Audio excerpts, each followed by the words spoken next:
سرم تو روبخای مال پشت سر دشمنم تا هستم میدم شد به کل رپ فارس و تش اخبار میگه کشتنم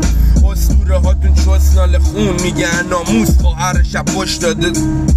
بچه رپرها رو انقدر گنده کردم یادشون رفت کی بود استادشون که الان دارن هیت میدن به یه مش بچه خوشگل خدا کنه با صحبت ها حل شه مشکل